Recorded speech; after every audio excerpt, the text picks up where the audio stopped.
쓸쓸한 오후의 알림. 김영희 여사의 오후는 늘 비슷했다. 수원 비산동의 낡은 아파트, 볕이 잘 들지 않는 거실에는 텔레비전 소리만이 낮게 깔려 있었다. 화면 속에서는 젊은 연예인들이 왁자지껄 떠들고 있었지만 그 소리는 영희 씨의 귓가에 닿지 못하고 허공으로 흩어졌다. 3년 전 평생을 함께했던 남편이 세상을 떠난 후 시간은 더디게 흘렀고 집은 지나치게 넓어졌다. 벽에 걸린 흑백 결혼사진 속 젊은 부부의 웃음만이 과거의 온기를 희미하게 증명할 뿐이었다. 어머니, 식사는 하셨어요? 오후 4시 어김없이 딸 서연에게서 전화가 왔다. 멀리 서울에서 직장 생활을 하는 딸은 바쁜 와중에도 매일 전화를 걸어왔지만 대화는 늘 짧았다. 그럼 먹었지. 너는? 저도 방금 먹었어요. 별일 없으시죠? 별일이야. 뭐 있겠니? 늘 똑같지. 영희 씨는 혹여나 딸이 걱정할까 목소리에 힘을 주어 말했다. 사실은 점심도 거른 채 소파에 앉아 있었지만 굳이 그런 이야기로 딸의 마음을 무겁게 하고 싶지 않았다. 몇 마디 안부를 더 나눈 후 전화는 끊겼다. 다시 찾아온 정적. 영희 씨는 무심코 텔레비전 리모컨 대신 스마트폰을 집어들었다. 작년에 서연이가 세상과 소통하라며 억지로 사준 것이었다. 전화나 문자 정도는 겨우 익혔지만 그 외의 기능들은 여전히 낯설고 어려웠다. 딸이 깔아준 앱 중에는 황혼의 친구라는 중장년층을 위한 커뮤니티 앱도 있었다. 복지관 친구들이 가끔 이야기하는 것을 듣고 호기심에 몇 번 들어가 본 게 전부였다. 오늘도 무의식적으로 앱 아이콘을 눌렀다. 어설프게 올려둔 국화 사진과 조용한 사람이라는 짧은 소개글이 보였다. 별 기대 없이 화면을 넘기려는데 그때였다. 띵동. 새로운 메시지 알림이 떴다.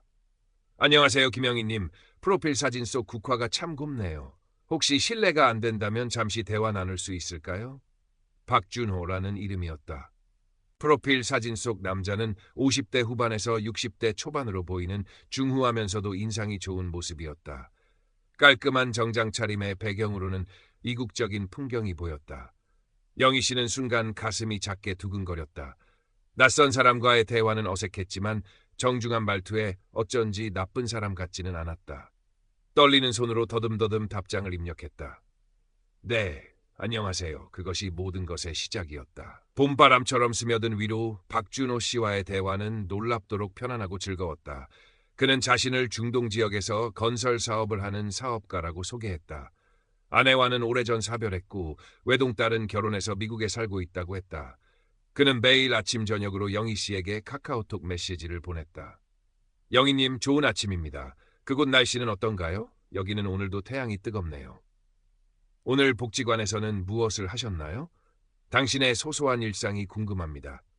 저녁 식사는 맛있게 하셨어요? 부디 건강 잘 챙기시길 바랍니다. 그의 메시지는 사막의 오아시스 같았다. 건조하고 외롭던 영희 씨의 일상에 촉촉한 위로가 되었다. 그는 영희 씨의 이야기에 귀 기울여 주었고 사소한 푸념에도 진심으로 공감해 주었다. 영희 씨는 남편이 떠난 후 처음으로 누군가에게 마음을 터놓고 이야기하고 있다는 것을 깨달았다. 사실 남편이 떠나고 많이 외로웠어요. 자식들은 다들 바쁘고. 얼마나 힘드셨습니까? 저도 먼 타국에서 가족 없이 지내다 보니 그 마음 누구보다 잘 압니다. 하지만 이제 제가 있지 않습니까? 영희님 곁에서 힘이 되어 드리고 싶습니다. 박준호 씨는 영희 씨를 어머니라고 부르기도 했고 때로는 영희 씨라고 다정하게 부르기도 했다. 그의 따뜻한 말 한마디 한마디는 영희 씨의 얼어붙었던 마음을 녹였다. 그는 성공한 사업가였지만 동시에 외로움을 아는 사람이었다. 그의 성공담을 들으며 대리만족을 느끼기도 했고 그의 외로움을 들으며 동질감을 느끼기도 했다. 한 달쯤 지났을까 그는 영상통화를 제안했다. 영희 씨는 늙고 초라한 모습을 보이는 것이 부끄러워 망설였지만 그의 간곡한 부탁에 마지못해 응했다. 화면 속 박준호 씨는 프로필 사진과 똑같은 모습이었다. 다만 통신 상태가 좋지 않은 듯 화면이 자주 끊기고 목소리가 울렸다. 그는 미안해하며 이곳 인터넷 사정이 좋지 않아서 그렇다고 설명했다. 짧은 통화였지만 영희 씨는 그의 얼굴을 직접 확인했다는 사실에 안도감을 느꼈다.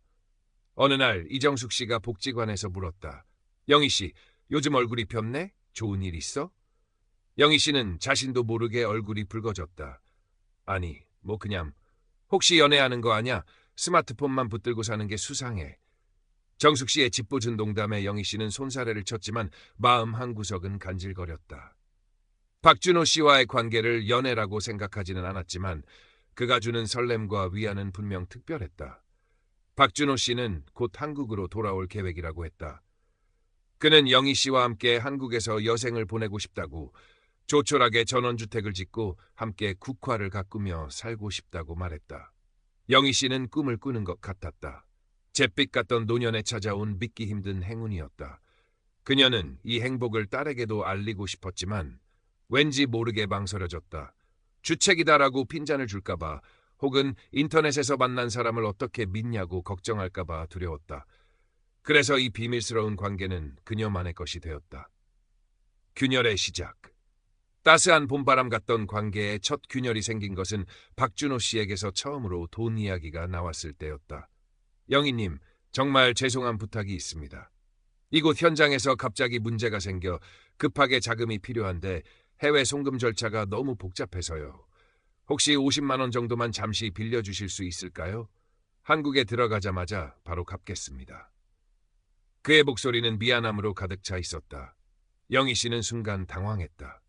아무리 친하게 지냈지만 돈 거래는 생각해 본 적이 없었다. 하지만 곧 그의 곤란한 처지가 안타까워졌다. 성공한 사업가인 그가 얼마나 급했으면 이런 부탁을 할까. 영희 씨는 망설임 끝에 그의 계좌로 50만 원을 송금했다. 그는 몇 번이고 고맙다고 말하며 영희님 덕분에 큰 위기를 넘겼다고 했다. 영희 씨는 그에게 도움이 되었다는 사실에 뿌듯함을 느꼈다. 그것이 시작이었다. 그 후로도 박준호 씨는 다양한 이유를 대며 돈을 요구했다. 거래처 대금 결제가 늦어져서, 갑자기 병원 신세를 지게 되어서, 한국 귀국 비행기 표를 예매해야 하는데 카드가 막혀서 등 이유는 다양했지만 액수는 점점 커져갔다. 영희 씨는 때때로 의심이 들기도 했다. 하지만 그럴 때마다 박준호 씨는 더욱더 감미로운 말로 그녀를 안심시켰다. 영희님, 저를 못 믿으시는 겁니까? 제가 한국에 가면 이 모든 것 몇 배로 갚아드릴 겁니다. 우리의 미래를 위해서 잠시만 도와주십시오. 그는 우리의 미래라는 말을 자주 썼다. 그 말은 마법처럼 영희 씨의 의심을 잠재웠다. 그녀는 그와의 미래를 상상하며 남편이 남겨준 얼마 안 되는 적금 통장에 손을 대기 시작했다. 딸 서연이가 주말에 집에 들렀을 때였다. 영희 씨는 혹시나 딸이 눈치챌까봐 평소보다 더 밝게 행동했다. 어머니, 무슨 좋은 일 있으세요? 근데 왜 이렇게 통장이 텅 비었어요? 서연이가 우연히 식탁 위에 놓인 통장을 보고 물었다. 영희 씨는 가슴이 철렁 내려앉았다. 아, 그게 복지관 친구가 급하다고 해서 좀 빌려줬어. 누구요? 어머니, 함부로 돈 빌려주지 마세요. 요즘 세상이 얼마나 험한데요. 알아. 믿을 만한 사람이야. 곧 갚는다고 했어. 영희 씨는 거짓말을 하며 딸의 눈을 피했다. 딸에게 거짓말을 했다는 죄책감과 박준호 씨와의 관계를 들킬까봐 두려운 마음이 뒤섞여 혼란스러웠다. 이정숙 씨도 영희 씨의 변화를 눈치챘다. 영희 씨, 너 요즘 무슨 걱정 있어? 얼굴이 안 좋아 보여. 그리고 그 전화, 아까부터 계속 울리던데 누구야? 혹시 그 사람이야? 영희 씨는 황급히 스마트폰을 가방에 넣었다. 아니야, 그냥 스팸 전화야. 정말? 너 혹시 이상한 사람 만나는 거 아니지? 요즘 인터넷으로 사기치는 놈들 많다더라. 조심해야 해. 친구의 걱정 어린 말에도 영희 씨는 귀를 닫았다. 정숙이는 박준호 씨가 얼마나 좋은 사람인지 몰라서 그래. 그 사람은 달라. 그녀는 스스로를 합리화하며 박준호 씨를 향한 믿음을 더욱 굳혔다. 어느 날 박준호 씨는 전에 없이 흥분된 목소리로 연락해왔다. 영희님, 드디어 제가 한국에 돌아갈 수 있게 되었습니다. 그리고 아주 좋은 소식이 있습니다. 제가 한국에 대규모 투자 프로젝트를 유치했습니다. 이 프로젝트에 참여하면 엄청난 수익을 얻을 수 있습니다. 영희님께 가장 먼저 이 기회를 드리고 싶습니다. 우리가 함께할 미래를 위한 든든한 발판이 될 겁니다. 그는 화려한 그래프와 사진으로 가득 찬 투자 제안서라는 것을 카카오톡으로 보내왔다. 영희 씨는 내용을 제대로 이해할 수 없었지만 엄청난 수익과 우리의 미래라는 말에 마음이 흔들렸다. 제가 가진 돈이 얼마 없는데. 걱정 마십시오. 제가 도와드리겠습니다. 다만 초기 투자금으로 5천만 원 정도가 필요합니다. 제가 한국에 도착하면 바로 처리할 수 있지만 지금 당장 계약금이 필요해서요. 영희님께서 도와주시면 이 프로젝트의 가장 큰 지분을 드리겠습니다. 5천만 원. 영희 씨에게는 상상도 할 수 없는 큰 돈이었다. 그것은 남편이 평생 일해 모은 돈이자 그녀의 마지막 남은 노후 자금이었다. 그렇게 큰 돈은. 영희님, 저를 믿으십시오. 이것은 단순한 투자가 아니라 우리의 행복한 미래를 위한 약속입니다. 제가 영희님을 속이겠습니까? 이 돈은 곧 몇 배가 되어 돌아올 겁니다.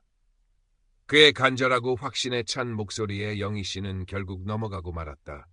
그녀는 남편의 마지막 유산인 정기예금을 해지하기로 결심했다. 박준호 씨는 은행 직원들이 괜한 질문을 할 수 있으니 그냥 딸 결혼 자금으로 쓴다고 둘러대라고, 절대 아무에게도 이 투자에 대해 이야기하지 말라고 신신당부했다.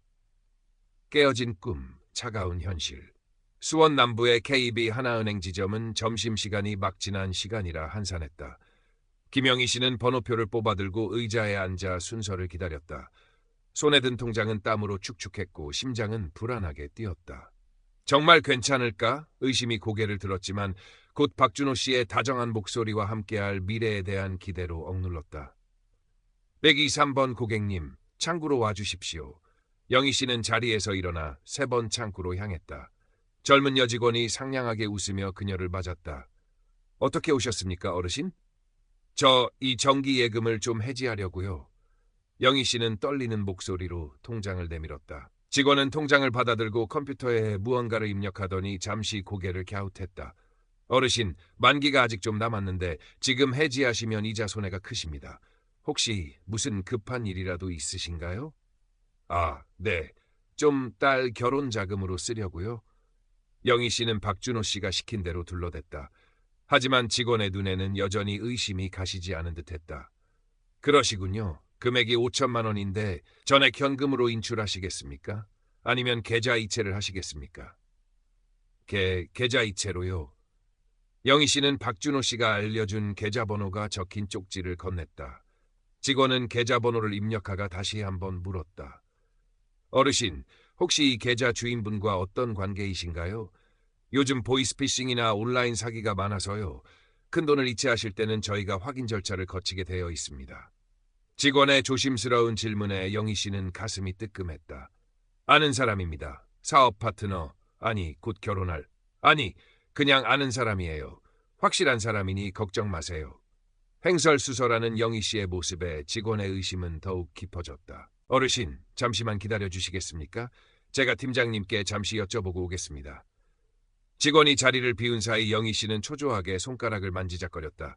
그때 가방 속 스마트폰이 울렸다. 딸 서연이었다. 어머니, 지금 어디세요?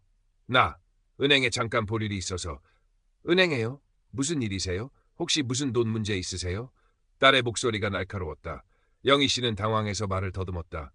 아니, 그냥 볼 일이 좀 있어서. 어머니, 혹시 그 박준호라는 사람 때문에 그러세요? 아까 어머니 카톡 몰래 봤어요. 그 사람 사기꾼 같아요. 당장 그만두세요. 딸의 외침에 영희 씨는 머리를 한 대 맞은 듯 멍해졌다. 서연아, 무슨 소리니? 그 사람은 그런 사람 아니야. 어머니, 제발요. 인터넷에 해외 사업가 로맨스 스캠이라고 쳐보세요. 수법이 똑같아요. 당장 그 사람한테 전화해보세요. 영희 씨는 떨리는 손으로 박준호 씨에게 전화를 걸었다. 그러나 돌아오는 것은 차가운 기계음뿐이었다. 고객님께서 전화를 받을 수 없어. 몇 번을 다시 걸어봐도 마찬가지였다. 카카오톡 메시지를 보내려 했지만 알 수 없는 사용자입니다라는 메시지만 뜰 뿐이었다. 그 순간 모든 것이 무너져 내렸다.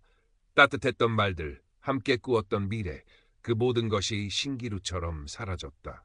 직원이 팀장과 함께 돌아왔을 때 김영희 씨는 창구 앞에 주저앉아 소리 없이 울고 있었다. 잿더미 속에서 피어나는 용기. 그날 이후 김영희 씨의 시간은 멈춰버렸다. 세상은 온통 잿빛이었다. 잃어버린 돈보다 더 큰 것은 사람에 대한 믿음과 자신에 대한 자책감이었다. 내가 왜 그렇게 어리석었을까? 평생 모은 돈을, 남편의 피땀을 그렇게 허무하게 밤마다 잠을 설쳤고 밥도 제대로 넘기지 못했다. 딸 서연이는 매일같이 찾아와 어머니를 위로했지만 영희 씨의 마음은 쉽게 열리지 않았다. 어머니, 제발 기운 내세요. 돈은 다시 벌면 돼요. 어머니, 건강이 제일 중요해요. 내가 무슨 낯으로 널 보니. 영희 씨는 딸의 얼굴을 볼 때마다 죄책감에 고개를 숙였다. 이정숙 씨도 소식을 듣고 한 걸음에 달려왔다. 영희 씨, 힘내. 너만 그런 거 아냐. 요즘 그런 놈들한테 당하는 사람이 한둘이 아니래. 절대 네 탓 아니야. 친구의 위로에도 영희 씨는 쉽게 일어설 수 없었다. 그녀는 딸과 함께 수원 남부경찰서를 찾아가 피해 사실을 신고했다. 경찰관은 친절했지만 현실은 냉정했다. 어르신, 이런 온라인 사기는 대부분 해외에서 조직적으로 이루어지기 때문에 범인을 잡거나 피해 금액을 회수하기가 매우 어렵습니다. 일단 수사는 진행하겠지만 너무 큰 기대는 하지 않으시는 것이. 경찰서를 나서는 영희 씨의 발걸음은 천근만근 무거웠다. 희망마저 사라진 것 같았다. 그녀는 며칠 동안 방 안에 틀어박혀 세상과 담을 쌓았다. 그러던 어느 날 서연이가 작은 팸플릿 하나를 내밀었다. 온라인 금융사기 피해자 지원 모임 안내였다. 어머니, 혼자 끙끙 앓지 마시고 비슷한 아픔을 가진 분들과 이야기 나눠보세요. 분명 힘이 될 거예요. 영희 씨는 마지못해 모임에 나갔다. 그곳에는 그녀와 비슷한 처지의 사람들이 모여 있었다. 젊은 사람부터 노인까지 피해 유형도 다양했다. 처음에는 입을 떼기조차 어려웠지만 서로의 이야기를 나누고 눈물을 흘리며 공감하는 과정에서 영희 씨는 자신만이 아니라는 사실에 작은 위안을 얻었다. 그리고 그곳에서 새로운 결심을 하게 되었다. 나처럼 어리석게 당하는 사람이 더 이상 없어야 해. 그녀는 더 이상 숨거나 자책하지 않기로 했다. 자신의 경험을 알려 다른 사람들을 돕기로 마음먹었다. 처음에는 두려웠지만 용기를 냈다. 복지관 관장의 도움을 받아 그녀는 복지관 강당에서 열리는 금융사기 예방 교육 시간에 자신의 이야기를 하기로 했다. 마이크 앞에 선 김영희 씨의 손은 여전히 떨렸다. 하지만 그녀의 목소리는 이전보다 단단했다. 저는 얼마 전 인터넷에서 만난 사람에게 전 재산을 사기당했습니다. 그 사람은 제 외로움을 파고들었고 저는 그의 달콤한 말에 속아 넘어갔습니다. 너무나 부끄럽고 고통스럽지만 오늘 이 자리에 선 것은 저와 같은 피해자가 다시는 나오지 않기를 바라는 마음 때문입니다. 그녀는 떨리는 목소리로 박준호 씨를 만난 순간부터 사기를 깨닫기까지의 과정을 담담하게 이야기했다. 때로는 눈물을 보이기도 했지만 끝까지 말을 이어나갔다. 여러분, 낯선 사람의 친절을 경계하십시오. 특히 온라인에서 만난 사람의 말은 더욱 그렇습니다. 아무리 달콤한 말을 하더라도 돈을 요구한다면 무조건 의심하고 주변 사람들과 상의하십시오. 절대 혼자 결정하지 마십시오. 그녀의 진심 어린 호소에 강당은 숙연해졌다. 교육이 끝난 후 많은 노인들이 그녀에게 다가와 손을 잡으며 위로와 격려를 건넸다. 그들의 따뜻한 눈빛 속에서 김영희 씨는 잃어버린 돈보다 더 소중한 것을 얻었음을 깨달았다. 여전히 그녀의 마음속에는 깊은 상처가 남아 있었다. 카카오톡 알림음이 울릴 때마다 가슴이 철렁 내려앉았고 낯선 번호로 걸려오는 전화는 받지 못했다. 박준호, 그 이름은 영원히 지워지지 않을 주홍 글씨처럼 남았다. 하지만 그녀는 더 이상 잿더미 속에 주저앉아 있지 않았다. 그녀는 자신의 아픔을 딛고 일어나 다른 사람들을 위한 작은 등불이 되기로 했다. 쓸쓸했던 그녀의 오후는 이제 다른 이들을 위한 따뜻한 연대의 시간으로 조금씩 채워지고 있었다.